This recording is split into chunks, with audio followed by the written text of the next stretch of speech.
जी अस्सलाम वालेकुम। आज की वीडियो का जो टॉपिक है जी वो मदीना की ज़ियारतों का है। जो इस्लामिकली काफ़ी सिग्निफिकेंस रखने वाली जो जगहें हैं, जिस तरह जहाँ पे बैटल ऑफ खंदक हुई थी, बैटल ऑफ ओहद हुई थी, आप सल्लल्लाहु अलैहि वसल्लम के कंपेनियंस उनके घर कहाँ पे थे, कौन सा वाक़या कहाँ पे हुआ हुआ है, इससे रिलेटेड वीडियो है। इस वीडियो के अंदर मैं जितनी भी बातें कर रहा हूँ, जो भी चीज़ें मैं बता रहा हूँ, वो सब वो हैं जो वहाँ के लोकल गाइड से मुझे पता लगी हैं और कुछ मैंने अपनी भी रिसर्च की थी। कुछ भी ऐसी चीज़ नहीं है जो मैं अपने से कर रहा हूँ। अगर आपको खुदा न खास्ता ऐसा लगता है कि कोई चीज़ इसमें गलत है या ऐसे नहीं किसी और तरीके से होनी चाहिए थी, उसका आप मुहज़्ज़बाना तरीके से मुझे कमेंट्स में बता दीजिए। और इस वीडियो का हरगिज़ कोई मतलब ऐसा नहीं है कि किसी की दिल आज़ारी हो।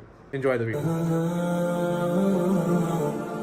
अस्सलाम वालेकुम जी, अहलन व सहलन। आज का जो दिन है वो सारा हमारी ज़ियारतों का दिन है, जिसके अंदर हमने मदीना में जितने जितने मकामात है जहाँ पे ज़ियारत होती है उधर आना है। ज़ियारत का यूजुअल जो टाइम होता है वो फजर के बाद होता है, ताकि आप ज़ोहर तक फ़ारिग होकर वापस हरम में आज नमाज जो है वो आपकी हरम के अंदर ही हो। इस वक्त हम मौजूद है ओहद के पहाड़ पे, जहाँ पे एक जंग हुई थी और ये एक बहुत इम्पॉर्टेंट पहाड़ है जिसके बारे में आप सल्लल्लाहु अलैहि वसल्लम ने कहा कि मैं ओहद से हूँ और ओहद मुझसे है। और इस पहाड़ के बारे में ये भी कहा जाता है कि ये जन्नत का पहाड़ है। जो बैटल ऑफ ओहद है, जंग ओहद, ये बैटल ऑफ बदर के कुछ अरसे के बाद ही हुई थी। फार थे वो एक एज ए रिवेंज आए थे यहाँ पे। सारा ये ओहद का पहाड़ है और ये जो आप जहाँ पे लोगों के ऊपर देख रहे हैं, ये वो जगह है जहाँ पे तीर अंदाज खड़े हुए हुए थे। आप सल्लल्लाहु अलैहि वसल्लम ने हुक्म दिया था कि यहाँ पे सारे तीर अंदाज खड़े हो जाएं। तो वो जो आप दरख्त देख रहे हैं सारे, वो जो पाम ट्रीज़ हैं, उधर जो सारे कुफार हैं वो वहाँ पे ठहरे हुए थे और इधर जो हैं सारे तीर अंदाज थे। ओहद के यहाँ पे इस तरफ अगर आपको मैं दिखाऊँ, उधर सहाबा इकराम के जो कब्रें हैं, जिसके अंदर आप सल्लल्लाहु अलैहि वसल्लम के चचा हज़रत अमीर हमज़ा की भी कब्र है। यहाँ पे आने की एक काफ़ी ज़्यादा इम्पोर्टेंस है। आप सल्लल्लाहु अलैहि वसल्लम उनसे बहुत ज़्यादा मोहब्बत करते थे। हर वेडनेसडे वो यहाँ पे आया करते थे। वेडनेसडे को यहाँ पर आना एक सुन्नत भी है। जो मुसलमानों का जो लश्कर था वो 1000 लोगों का था और जब आप सल्लल्लाहु अलैहि वसल्लम मदीना आए थे तो उनके मदीना आने से पहले एक यहाँ पे एक शख्स का नाम था अब्दुल्ला बिन उबई। आप सल्लल्लाहु अलैहि वसल्लम के मदीना आने से पहले वो सरदार बन रहा था यहाँ पे, लेकिन जब आप सल्लल्लाहु अलैहि वसल्लम आ गए तो वो फिर सरदार नहीं बन सका और उसने गद्दारी इस तरीके से की कि उसने 300 लोग अपने साथ लेकर आने थे, जो कि जंग के वक्त वो खुद और वो 300 लोगों को लेकर वापस चला गया था, जिस वजह से जंग के अंदर मुसलमानों को बहुत ज़्यादा ना प्रॉब्लम आ गई थी। ये देखें जी, ओल्ड मदीना, मदीने की जो गलियाँ, जिसके बारे में काफ़ी नातें भी पढ़ी जाती हैं और काफ़ी ये सब मदीने की वही गलियाँ।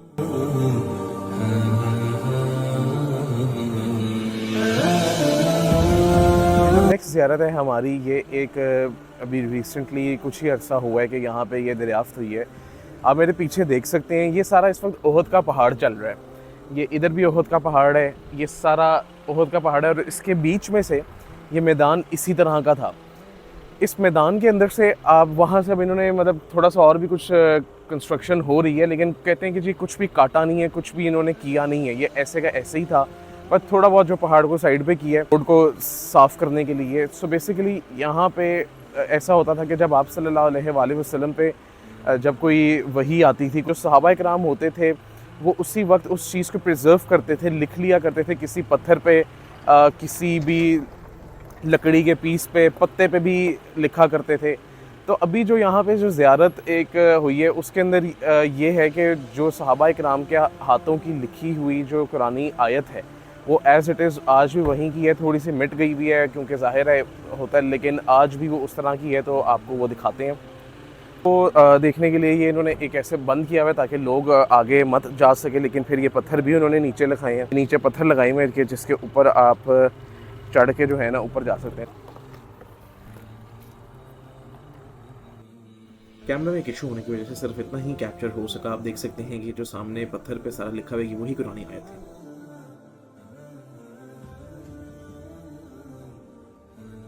ये जी ओहद के पहाड़ पे जब आप सल्लल्लाहु अलैहि वसल्लम ज़ख्मी थे तो सहाबा इकराम के साथ वो उस जो दूसरी साइड हमने देखी है, ये एक वो एंड था और एक एंड ये है। तो वो यहाँ आए थे और इस गार के अंदर से आवाज़ आई थी कि या रसूलुल्लाह मेरे पास तशरीफ़ ले आइए।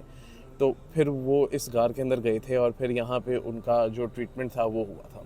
जिधर ओहद के पहाड़ के पास ये वो वाली मस्जिद है जिधर आप सल्लल्लाहु अलैहि वसल्लम ने बैठकर नमाज़ पढ़ी थी काफ़ी ज़ख्मी हालत में, और उसी वक्त एक कुरान की आयत नाजिल हुई थी जिसके अंदर सहाबा इकराम को हुक्म दिया गया था कि आप सल्लल्लाहु अलैहि वसल्लम से थोड़ा फ़ासला रख के नमाज़ पढ़ें। उसका जो मफ़हूम है वो ये है कि ना उनको भी फ़ील ना हो और आप लोगों का भी दिल जो है वो कुशादा रहे। तो ये वो मस्जिद है जिधर आप सल्लल्लाहु अलैहि वसल्लम ने जंग के बाद बैठकर नमाज़ पढ़ी थी।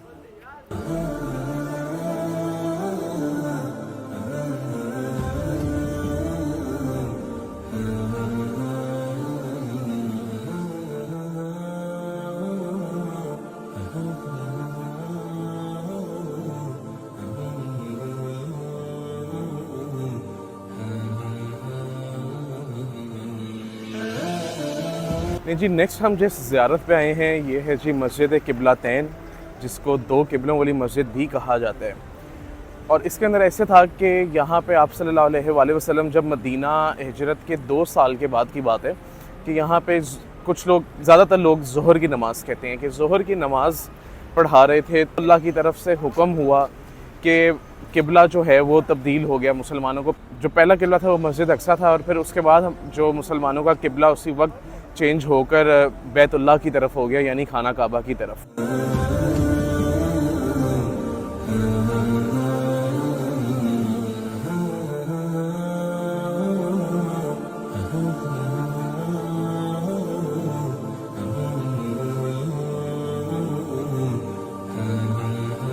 तो जी इस वक्त मस्जिद क़िबलतैन के हम अंदर हैं, और ये आप देख सकते हैं मेरे ऊपर वो जो एक निशान है, जो पहला किबला था बैतुल मुक़द्दस की तरफ, ये उसका निशान ऐसे बनाया गया है यहाँ पे कि पहले मुसलमान जो हैं वो इधर नमाज़ पढ़ते थे, यानी कि इस तरफ ऐसे रुख करके नमाज़ पढ़ते थे। और फिर जब वो अल्लाह की तरफ से हुक्म आया तो वो ऑल द वे अराउंड यूँ ऐसे मुड़कर उधर अल्लाह की तरफ नमाज़ पढ़ने लग गए थे।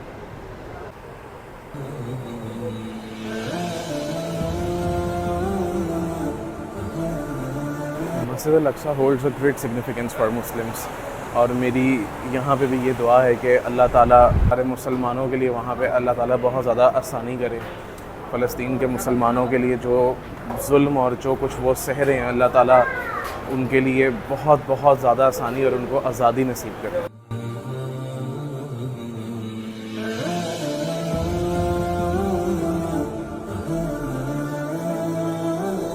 ये जी जहाँ पे खंदक है, बैटल ऑफ खंदक जहाँ पे हुई थी, उसके पास एक ये गार है, ये आप देख सकते हैं। इसके अंदर यहाँ पे आप सल्लल्लाहु अलैहि वसल्लम 3 दिन तक आकर सजदा उन्होंने किया, और 3 दिन वो सजदे में रहे। जो सहाबा इकराम है, जब उन्होंने काफ़ी टाइम हो गया था जब आप सल्लल्लाहु अलैहि वसल्लम की ज़ियारत नहीं की थी, तो वो उनकी तलाश में निकल गए। और यहाँ पे वो उनकी तलाश में वो यहाँ जब पहुँचे तो नीचे एक चौराहा था, जिससे उन्होंने पूछा कि क्या आपने आप सल्लल्लाहु अलैहि वसल्लम की ज़ियारत की है?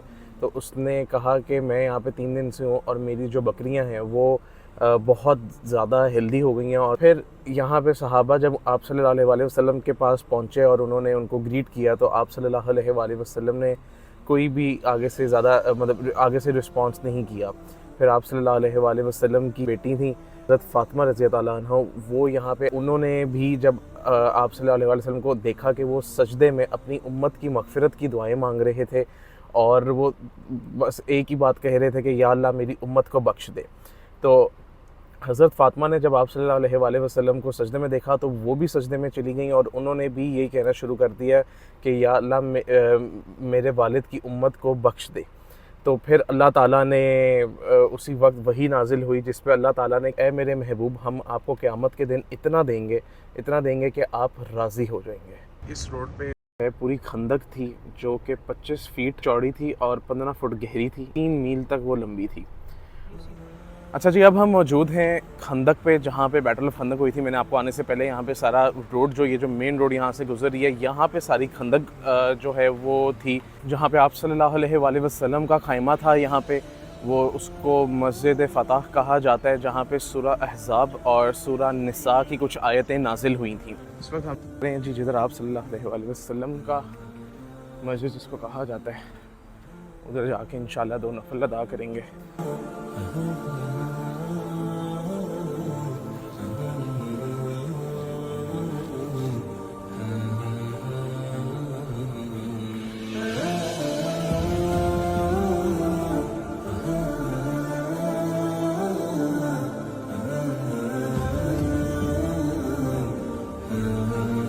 ये जो मोर्चे आप देख, ये टर्किश गवर्नमेंट ने यहाँ पे बनाए थे आज से कुछ 100-150 साल पहले, जब सऊदी गवर्नमेंट से पहले टर्की के अंडर था यहाँ पे सारा कंट्रोल, तो ये उन्होंने यहाँ पे बनाए थे।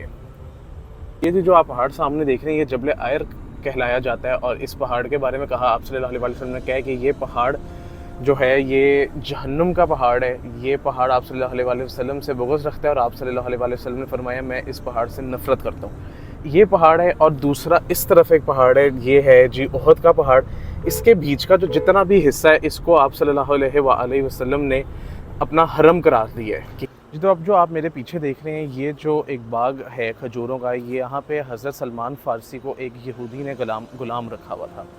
आप सल्लल्लाहु अलैहि वसल्लम हज़रत सलमान फ़ारसी रज़ी अल्लाह अन्हु को जब यहाँ से आज़ाद करवाने आए तो उस यहूदी ने शर्त रखी कि यहाँ पे मैं आज़ाद कर दूँगा, पहले मुझे यहाँ पे 300 दरख्त जो है ना वो खजूर के लगा कर दिखा दें। आप सल्लल्लाहु अलैहि वसल्लम ने 300 पौधे लगाए और वो चले गए। जब वो अगले दिन आए तो वो पौधे एक रात एक दिन के अंदर पूरे दरख्त बन गए हुए थे। ये मुआज़ा देखकर उस यहूदी ने उसी वक्त इस्लाम भी कबूल कर लिया, हज़रत सलमान फ़ारसी को आज़ाद भी किया, और ये बाग हज़रत सलमान फ़ारसी को ही दे दिया। तब से ये बाग जो है हज़रत सलमान फ़ारसी रज़ी अल्लाह अन्हा का बाग कहलाया जाता है।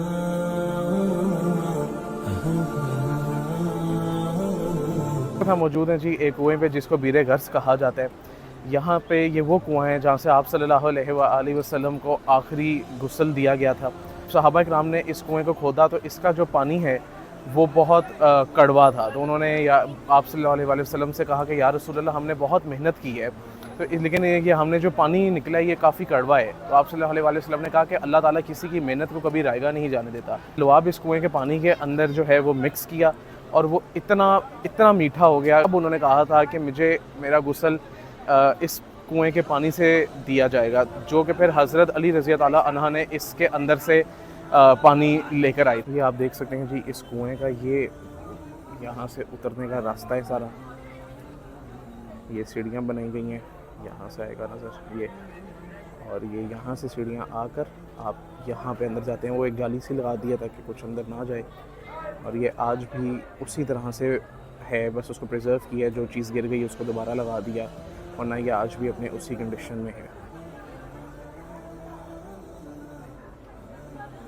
कुएं का जिसका भी हम आपसे बात कर रहे थे उसमें बहुत ज़्यादा लाइन थी, बड़ी मुश्किल से एक अरबी था, उसने बहुत आगे था, मैंने उसको बोतल दी, उसने मुझे अपना मेरा पानी भर दिया और मैंने पहले पी चुका हूँ, लेकिन इतना मीठा पानी है एक मुंह में वो उसको पीते ही वो जो जायका आता है ना वो मिठास का आता है।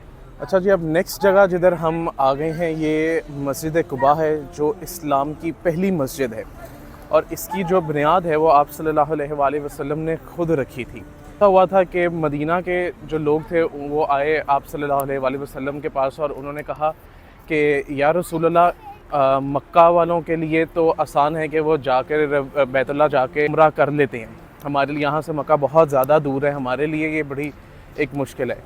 तो आप सल्लल्लाहु अलैहि वसल्लम ने कहा शख्स अपने घर से वज़ू करके मस्जिद कुबा आकर 2 नफल पड़ेगा तो उसको एक मकबूल उम्रे का सवाब मिलेगा। और ये है जी मस्जिद कुबा।